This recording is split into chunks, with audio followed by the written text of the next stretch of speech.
I just made it to school. It is almost 3 o'clock. I don't know. I was doing nothing really, but I'll probably be here all night. So that's where I'll spend my Friday night, looking for a party. That's all night. That's all night. Ooh. And in a couple of hours, I made a grilled cheese sandwich before I got here. In a couple of hours, I'll go to the gym. They'll have to unlock it for me, the guards. That's the one thing I do love about this place is that you could come anytime. You don't need permission. You don't have to do that. You want to come to work, come to work. And so I was trying to learn how to pay some bills. Thursday, we have office there, Independence Day today. And so right after school, I went to the finance lady to help me figure out how to pay these bills. And so it had its challenges, but I don't know, something with the US bank cards and stuff, and I don't have any credit cards. I really haven't had credit cards in years. I mean, years and years. I figured if I can't afford it, then I don't need to buy it. That's how I feel. So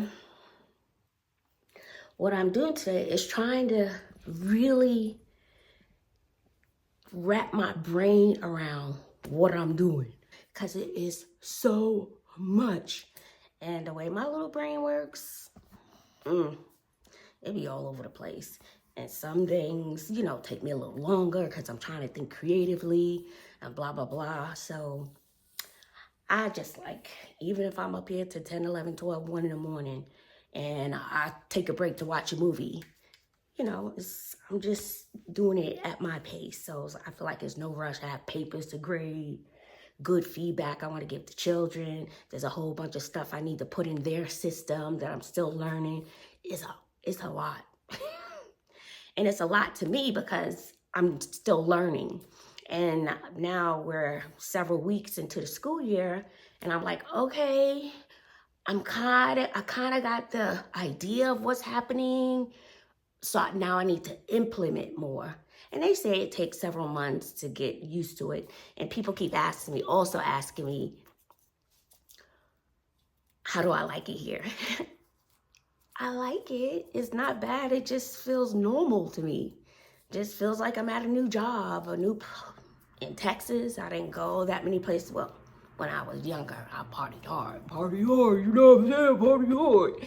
In New York, but in Texas, I didn't really go a lot of places. I didn't. So it feels normal to me. So when I branch out, it's a treat.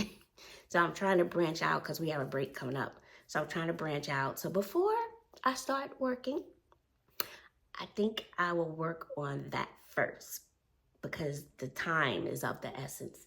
And I'm going to take a whole bunch of stuff down to the kitchen area because I need to print a whole bunch of things. I have to make a folder for each child. Yeah. Then I have to collect evidence for all the units. It's a little project. So I'm coming in to just take my time and just, and then without the constant interruptions and all that stuff. So I'll probably take a couple of trips and take a whole bunch of stuff down to the kitchen. So I got my computer, it should be charged. And I'm gonna take a load down. So I don't think I'm gonna be able to hold this camera while I pack up. So let me see what I'm gonna take. And I even bought stuff to draw. I was like, if I wanna take a little break because I don't get a chance to just zone out and draw. And I was working on something before, so maybe I'll take a break to finish. So coming to work it doesn't necessarily feel like work when I'm coming on my time, especially if I don't have anything else to do. I could be doing something with my time, right? So somebody was like, well, why are you going to work? So I have this time to focus and stuff. And it may be different if I had a family and stuff like that. Yeah, of course. So they'd probably be up here with me, So Bobby, would come. Sydney, probably not. Clinton, definitely not. My son, definitely not. I don't think he's ever helped me at school. It's always either been Bobby or Sydney, and Sydney was hit or miss. But Bobby, for sure, is always my ride or die. So, that's what I'm going to do now. I'm thinking as I'm talking to you, I'm thinking, and then sometimes, I need to get my order. So what I'll do, I'll get my order delivered to the school, because there's this company, it's called Globing, Globbing. I opened a Globing account. The Globing account, I forgot which state. Delaware. I think it's in Delaware. So if I order something from the US, I send it to the Delaware address. And then Globing, I guess, once they have a good shipment, then they ship it to Armenia. And then I can pay to have it delivered. And I requested to have it delivered yesterday, but I went out with some coworkers and I wasn't home, and they don't want to leave boxes at the door because they don't want to be responsible if they're taken. So I was like, I'm telling you, just leave it at the door. They was like, no. So I had the waitress talk to them in Armenian to tell them what I wanted them to do. And she explained, she said, just call tomorrow. And I should have called early this morning, but I didn't. So I'll see if they could deliver it today. So I got some stuff for my classroom in there, just a few things. So I may put, if anybody wants to send something from my Amazon, can't be too heavy because I pay per weight. Can't be too heavy. And so you can order, because a few people have asked me, you can order, but I'll put the address to the Delaware address. Right? So I'll give you my account information, and then it can be sent to me. Yeah. And Bobby sent a package. I think we're going on like 3-4 weeks now, but she sent it through the embassy. So she sent the package to Washington because they have like a connection. It's like a little hookup. And so they're supposed to, when they get stuff, they'll ship it to Armenia, but I still have yet to receive my stuff. So, I don't know. I hope I get it soon, because, honey, this hair is hanging on by a thread. I even got some dreads in the back. And when I got here, I had to do my hair. And so what happened, I took out some of the front ones. I took out like 4, but that probably took me 2 hours just to carefully take out these little, tiny. And so someone else told me that there are a lot of Black people in Turkey. They said, and lots of hair braiding places. So if there's hair braiding places, there's probably hair stores. And so I was like, I could have just went over to Turkey probably for $20, did a little shopping and came right back. What? So I'm going to research that too, because they have like, last minute flights. I'm down for an adventure. What? YOLO. And here's an update on my scars. I put vitamin E oil on them from my hysterectomy, my laparoscopic hysterectomy. And this one I can't see at all in there. But it's coming along. And I'm not as consistent with the vitamin E oil. I meant to bring it with me. I don't know if I did. So that's the update on my healing. I did do a post checkup. I talked about that in another video. If you missed that one, everything was fine. It was a little painful, And I had the doctor laughing the whole examination. She just thought I was the cutest thing ever, and she didn't charge me. She didn't charge me. She was like, So I thought that was super, super sweet. And the nurse from the school went with me, and she was like, that has never, ever, ever happened. So I just thought it was super cute. So I don't know, I just think it just pays to be genuine. It pays to be kind. It pays to be nice. It costs nothing, it's free, and it makes other people feel good. And I read something, and I know I'm rambling now, y'all. Where's my book? So once in a blue moon, when I remember, I'll read to my class. And I've just always heard that it's good to still read to your students. I don't really do it with my 8th graders. I do it more with my 6th graders, maybe 7th grade. Oh, and look at my ring. I like my ring. Yeah, my nails still cute. They have grown out a little bit. So I'm gonna see when we're going back again. Best nails I've ever had. Best, okay? And my ring. I love my ring. I love her. And I usually wear this, I like this ring with my flower ring. I have a flower ring from James Avery, but I wore a sweater today because the weather is changing, but it's really not sweater weather yet. In your mind, you think it's sweater weather, but baby, by the time you walk outside, you're like, oh Lord, maybe this wasn't such a good idea. So my sweater's downstairs. But my flower ring usually snags on things, and I didn't want it to snag on the sweater that I was wearing.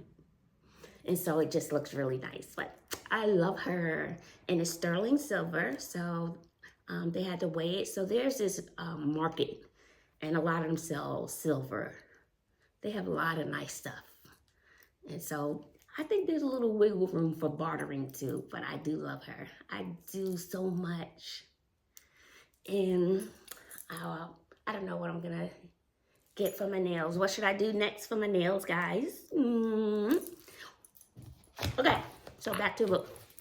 So I read this book, and this book is a collection of letters that were written to authors by young children, like middle school age, that have been inspired by the author's book, how it had an impact on their lives. So, and sometimes I'll read one of the letters. And they're short, it's like 2-3 pages. And the one that I read the other day was, I think, about the book. I don't remember. Oh, it was Fire Girl. Fire Girl by Tony Abbott. So it was his book, and it was about a girl, and it kind of fit the children, 7th graders, because she was a 7th grade student. And I think that she had some type, I think she had burns all over her, and she always felt like she was an outcast. People would tease her and blah, blah, blah. And so the girl in the book she read also had something wrong with her, and they cried. She said, we cried together. She felt as though she then had a friend in that book. Look, long story short, so overall, I told my students, I was like, have you ever experienced where someone has said something about you, or you have said something about somebody else? And this girl's like, we all do it. And I was like, just because you're saying you do it doesn't make it right. I said, because it hurts. So I took a piece of paper. I don't think I can use this paper. So I took a piece of paper. I said, you see this paper? I folded it up. I said, these are all the words, all the hurtful things that you say to someone. And when you open that paper, you still see every wrinkle. You see every wrinkle on that paper.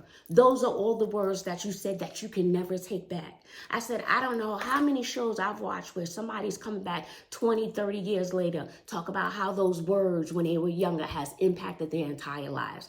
I said, you are no better than anybody else. And what gives you the right to put somebody else down to get laughs or something like that? I said, it's not right. I said, it hurts.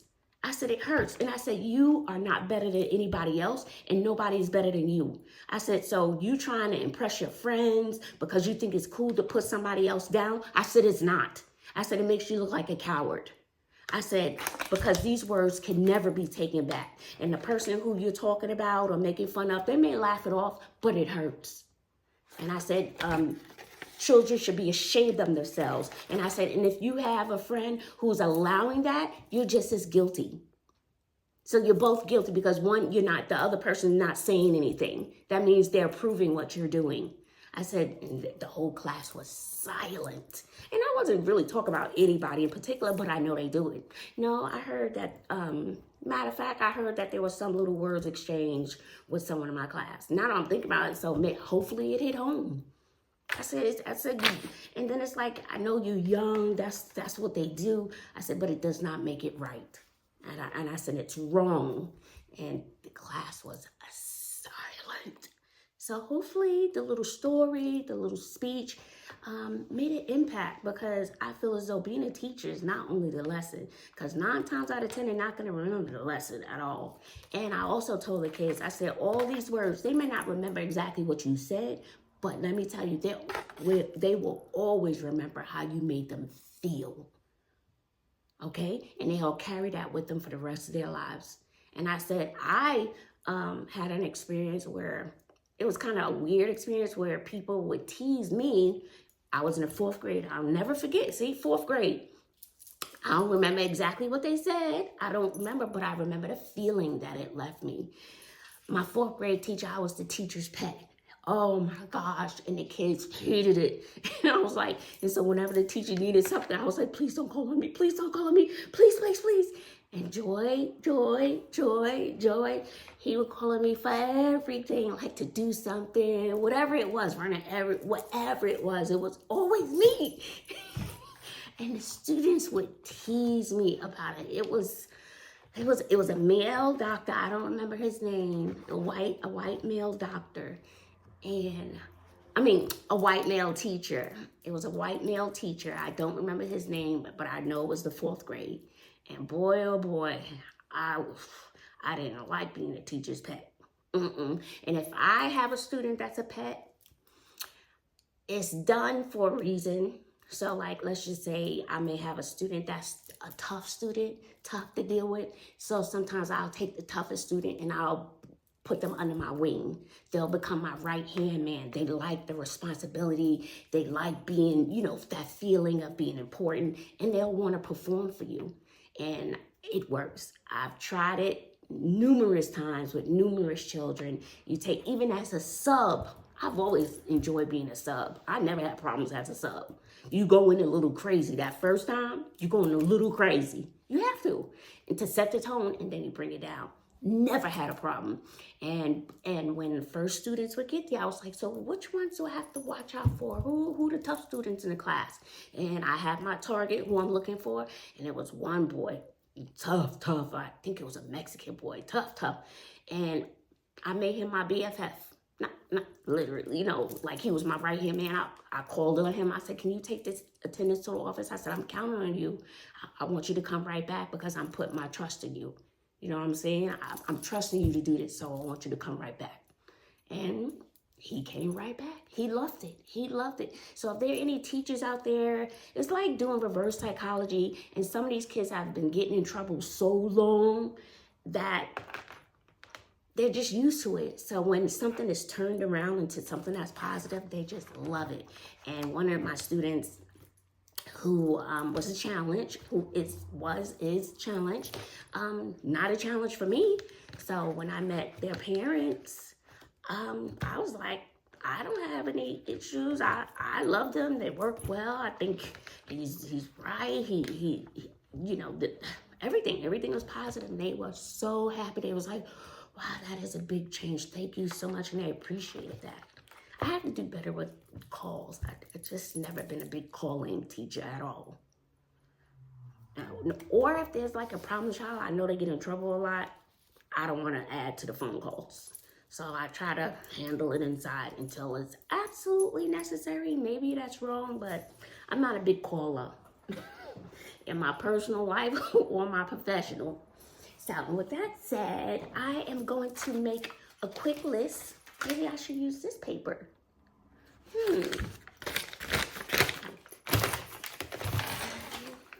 Yeah, wide waste paper. So I'll just make a quick list of the top things that I want to accomplish today, because I'm going to be here all night. I don't have anything to do, any place to go. So, and I'm going to write it in marker. So let's go, okay? I'm going to do the top 5 things. So I think I have my top 5 things that I want to accomplish today. I have them written down. So the very first thing, I need to arrange for delivery of my packages. So that's what I need to do. So I'm going to pack up. There was another, see, I done skipped to something else. But when I was looking for the story that I read to my students, I did see something that caught my eye. I'm like, maybe it'll help me. Oh, Forged by Fire. And the caption is, I used to find it hard to forgive my dad. And it took me years, so I had an instant connection with that. And when I saw it, I was like, ooh. It took me years and years to forgive my dad. So I wonder what she wants to forgive her dad for. See, it's just 1, 2, 3. It's just this. So they're short but powerful stories that make an impact. So I'll probably read that later. And I'll read that later when I take a little brain break. So right now I'm gonna pack up everything I need. I'm gonna put my list in my computer. I still like my candy. Oh, I'm gonna attempt to make some coffee. Look, child, I call myself printing out someone's story that they wrote, but on this big paper. Child, because I printed something on that paper, but I forgot to change the settings. So I did make a few copies, so I just gotta pack everything up. My hands are full, a whole bunch of stuff. Take downstairs. Okay.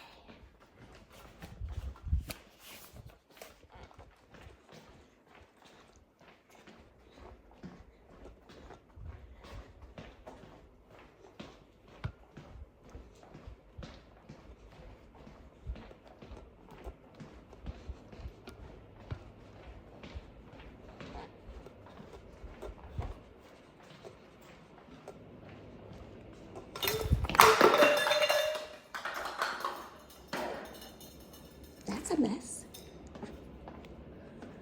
Lord, that's what I get for doing the most.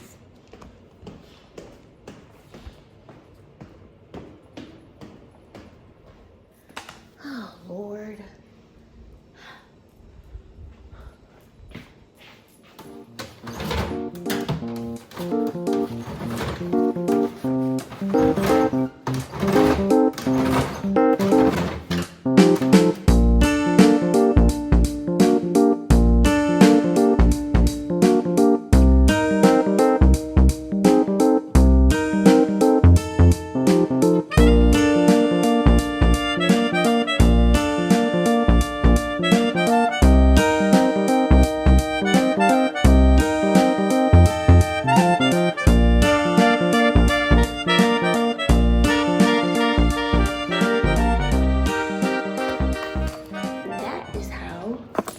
You clean up a mess. And I put water on it too. And that's how life is. You just never know when something's gonna happen. But how you react to the situation, that's what counts the most. It's not the problem, it's how you react to the problem. Okay, still, all right, let's just get to cleaning it up. What I'm gonna get mad for? What I'm gonna get mad at myself for? Now I need to get some water. So this is my icy bottle, but I need to put water in it. I think there's a bottle refill right here.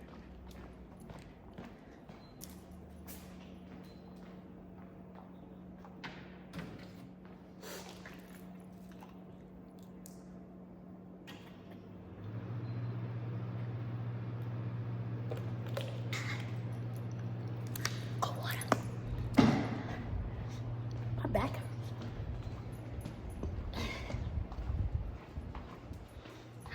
Okay, got all my stuff here. I may not stay out here too long because there's no air. All right, I'm gonna get to work on my little list. I'm gonna check in with y'all later. I'm gonna call you back, okay?